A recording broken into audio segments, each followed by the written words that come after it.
Boker Tov à tous. Aujourd'hui, dernier séif du Siman 497, séif Yud Zayin. Im Nimtset Trefa. Si la bête se trouve Trefa, il a fait la shrita de la bête le jour de Yom Tov et il a découvert qu'elle était Trefa. Assour les taltela, c'est interdit de la déplacer. Aval mutar les mochra les eno yehudim. Il est permis de la vendre, je dis bien de vendre à un non-juif, qui est derrière chez Itiru Mechira et Israël. À l'époque, le commerce était permis le jour de Yom Tov. Les gens allaient au marché et pouvaient en fait acheter de ce dont ils avaient besoin pour les fêtes. Et la notion de mechira n'était pas interdite dans la mesure où il n'y avait pas de transaction monétaire, où il n'y avait pas de prix fixé et les choses étaient exprimées de manière, comment dire, approximative. C'est-à-dire qu'il prenait la bête, l'autre lui faisait confiance, par exemple, pour la lui laisser, et ensuite, le lendemain, il venait la payer. Donc, il ne disait pas combien il coûtait, mais il y avait une sorte d'accord tacite.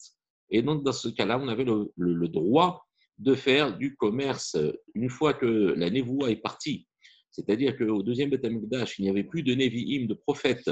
Eh bien, les Khamim ont interdit la vente. Pourquoi ? Parce qu'on rentrait dans un processus qui mettait les bénis Israël dans un risque de transgresser, alors qu'à l'époque de la Névoua, on avait cette possibilité de pouvoir établir des choses et même d'aller très proche de la limite qu'avait permise Echachamim.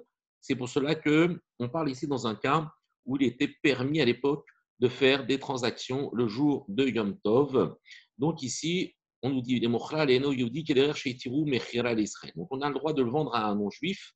On verra pourquoi on a le droit de vendre à un non-juif, comme on a permis, c'est-à-dire les mêmes dinim, les mêmes conditions pour pouvoir le vendre à un non-juif qu'à un juif. Chez Lo Yishkol Velo Yaskir Spoum Damim, il ne faut pas qu'il le pèse, d'accord? Donc il ne sache pas vraiment combien il fait au niveau de son poids. Velo Yaskir Spoum Damim, et il ne mentionne pas de somme d'argent. Et s'il ne fait pas confiance à ce goy qui va prendre la bête et qui risque de ne pas le payer, alors il prendra ce qu'on appelle un mashkon, c'est-à-dire qu'il aura le droit de prendre un gage, une sorte de caution que le goy lui laissera en attendant de pouvoir recevoir son paiement et qui lui rendra. Donc, ici, le Mishnah Moura nous explique. Alors, c'est un séif qui est petit mais qui est assez dense. Assour les taltela, il est interdit de la déplacer. Pourquoi ? Même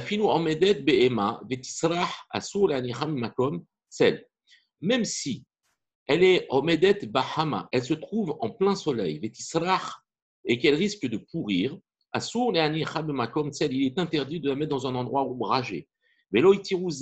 Et ils ne n'ont pas permis, vous allez me dire, mais pourtant on a permis des choses pour que les béné Israël puissent égorger. Si on interdit à Ben Israël et on met des limites dans la shrita, il va se dire, je ne veux pas manger de viande, et donc il va s'empêcher de ce qu'on appelle simchat yom tov. Et donc, a priori, on s'étonne ici, on dit, mais pourquoi ils n'ont pas permis de déplacer la bête, c'est-à-dire d'aller contre l'interdit de Moukse, pour permettre justement à la personne de ne pas se décourager. Si jamais elle risque d'égorger une bête et de la perdre parce qu'elle va pourrir en plein soleil, on devrait lui permettre, mais là on ne l'a pas permis. Pourquoi ? Mishum Shema Mimna. Pourquoi on ne lui a pas permis à cause du fait qu'il risque de s'empêcher de manger, Velo Shahit, et de ne pas faire de Shrita. Kevan Sheyuchal les Shahita Makom Tzel. Parce qu'en fait, il aurait dû prendre ses dispositions avant et il aurait pu l'égorger dans un endroit ombragé, avant même de l'égorger. Les Amidam Sham, ou alors de la poser dans un endroit ombragé, Alcool Panim Kodem Abdika. Comme on a dit, tant que la bête n'est pas vérifiée, elle n'a pas une chazaka de trefa et donc elle n'est pas mouktsé. Comme on a dit, puisque le Rov Behemot Tisherot N, donc il n'a qu'à la déplacer avant de faire l'abdika. Une fois qu'il a fait l'abdika, c'est trop tard.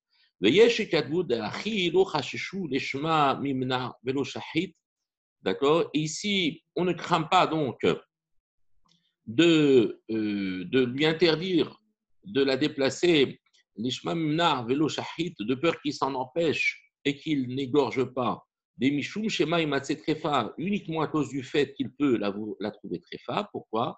L'omimnar de l'oshkricha trefot, il ne s'empêchera pas parce que il y a ici une ce n'est pas fréquent. L'oshricha très faute. Le fait de trouver des bêtes très fautes, ce n'est pas quelque chose de majoritairement, comment dire, c'est pas en majorité le cas. Ou mishumze. Et à cause de ça, ou grâce à ça, yesh kadvu de aïdna de machmerim betrefot areya. Il dit maintenant, les Khamim disent que maintenant, les Mahmirinan, on est beaucoup plus Mahmir betrefot au sujet du din de Trefa, Areya, des poumons, Bekama Khumrot, à cause de nombreuses exigences et sévérités, Shreche Trefot. Du coup, maintenant, on se retrouve avec un din de Trefot qui représente le rov des Behemoth. Le Shapir, Ika, les Michash, Shema, Imnar, Velo, Shahit. Et du coup, maintenant, il y a cette crainte qu'il va s'en empêcher et il ne va pas égorger. Que chez l'eau, Natir, l'eau, Al-Kolpanim, Natsnia, Trefa, Bemakom, Mutsna. Et si maintenant, on ne lui autorise pas de cacher la bête, c'est-à-dire qu'une fois qu'elle est Trefa, Bemakom, Mutsna, dans un endroit caché, chez l'eau, calquel, pour ne pas qu'elle s'abîme. C'est-à-dire pour ne pas que elle se pourrisse si jamais elle est exposée en plein soleil. C'est pour ça qu'il y a lieu ici de l'autoriser, d'accord. Les rak be'avazim tarnegolim.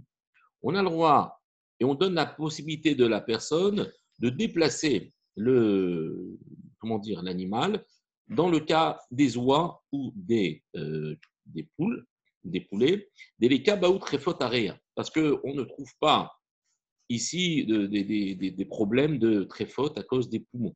Mukminan aidna ve'asurim betiltul.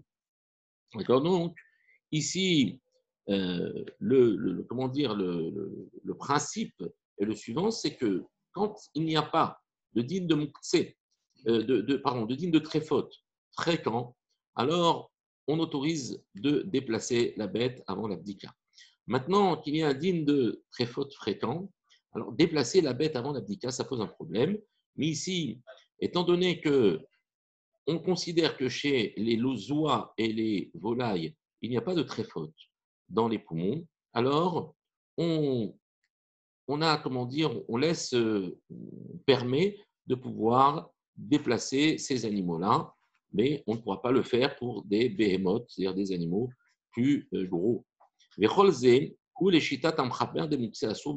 Et cette chita-là, elle suit l'opinion du Mchaber qui dit que le Moukse est interdit le jour de Yom Tov, qui est des Na'im, le Siman Tetsa, comme il est marqué dans le Siman 495. Aval, les Yesh Omrim chez Evi Arama, mais le Yesh Omrim, c'est-à-dire l'opinion que rapporte ici le Rama, d'accord, que rapporte là-bas le Rama, de que quoi, Sham, des Moukse, Sharigam, Be'anyane, Nouchare, que le Moukse, certains permettent pendant Yom Tov, Katvu, Kama Poskim, et que nombreux poskim ont marqué.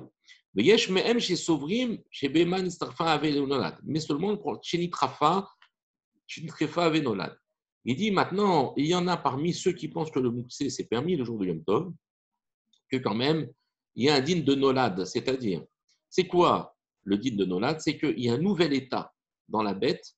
Avant, elle était permise à l'homme, et quand on l'a trouvée très fin, elle devient permise aux chiens, c'est-à-dire aux animaux. Mais du coup, elle change de statut, c'est comme si elle n'avait jamais existé en tant que ce nouvel état, et qu'elle ne devient permise maintenant aux animaux, Mishum Nolad, ça vient d'exister le jour de Yom Tov, puisqu'il a trouvé qu'elle était très fin. Alors il dit, même cet avis qui pense que Mouktsé, c'est permis, eh bien même dans le din de Nomolad, ils sont mahmirim, parce qu'ils pensent qu'un din de Nolad, c'est plus chamour, c'est plus grave qu'un Mouktsé stam. Des Meikara, parce qu'au début, la bête, elle était permise elle était bonne à manger pour un homme. Et maintenant, elle reste, pour ainsi dire, à la disposition uniquement des animaux, des chiens. Et même pour ce yeshomrim qui permet Mouksé, dans ce cas de Nolad, ça sera sous parce que là-bas, le Haya, il dit que des mahmérines Benolad, ils sont Mahmirin pour Nolad. Donc, ça ne change rien à notre situation. Et ici, le Mishnah Mourad nous dit que même l'avis qui dit que le Moussé c'est permis, dans le cas de Nolad, ce sera interdit. Aval Moutar. Alors, il est permis de la vendre. Vekadou Acharonim, Deuadim Behemat Shera, il est le même din pour, disent les Chachamim et les Acharonim, quand une bête est cachère, on a le droit de la vendre à un goy. Mais dans quel cas on peut vendre une bête cachère à un goy? On n'a qu'à la prendre pour soi. D'accord? Dans un endroit où il n'y a pas de spécialiste pour pouvoir enlever le nerf sciatique de la partie postérieure de la bête. Je vous rappelle qu'autour du nerf sciatique, il y a ce qu'on appelle du chélève, c'est-à-dire de la graisse interdite, qu'il est strictement interdit de manger donc l'arrière de la bête si on n'est pas capable d'enlever d'avoir une technique de nicour, c'est-à-dire d'ôter le nerf sciatique et toutes les graisses qui sont interdites. S'il n'y a pas de spécialiste, bien cette partie arrière ne pourra pas être consommée. Et moutar les mochlo les nochrim, c'est permis de vendre un goy. Mais derrière hamevouarkan, de la manière dont il est permis, avec laquelle il est permis de vendre le jour de Yom Tov.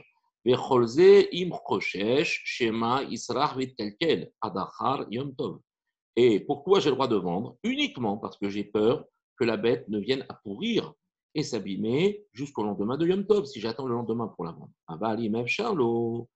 Les shomro, lo sharinan mechira beyom tov. Mais si jamais il a la possibilité de la garder et que la viande ne s'abîmera pas et qu'il sera possible de la vendre le lendemain, alors ben betrefa, ben beachoraim, que ce soit une bête qui est tréfa, comme on a dit, qui était permis de vendre à un goy, ou alors l'arrière de la bête, même si elle est chère, à filou bechoshesh yasriach lo sharinan, même si il y a juste une sorte de crainte que ça pourrisse, on ne permettra pas. Et là, imken, chez Hata Beyom Tov, uniquement si il l'a égorgé le jour de Yom Tov. Au Berev Yom Tov, ou la veille de Yom Tov, Samour la Erev, juste avant qu'il ne fasse nuit. Donc il a juste égorgé, il n'a pas eu le temps encore de la vendre. Alors on lui permettra pendant Yom Tov, de peur que la viande s'abîme, de pouvoir la vendre à un goy avec les conditions requises. Mais si jamais, chez Loayalo, chez Otlimkor, Kodem Yom Tov, parce que si jamais il n'avait égorgé juste avant Yom Tov, il n'avait pas encore le temps de la vendre avant Yom Tov. C'est pour ça qu'on lui permet, pour ne pas qu'il risque de perdre sa bête et qu'il s'empêche d'égorger la prochaine fois, parce qu'il va dire de toute façon, si les Khamim ne me permettent pas de vendre, la bête, elle va pourrir et je vais être perdant. Mais s'il avait eu le temps de vendre et qu'il ne l'a pas fait par négligence, il a laissé le temps passer et Yom Tov est rentré, il lui sera interdit de vendre cette bête le jour de Yom Tov, qu'elle pourrisse ou qu'elle ne pourrisse pas. Ici, les Chachamim ne lui permettront pas. Kol Tuv, Hatzlacha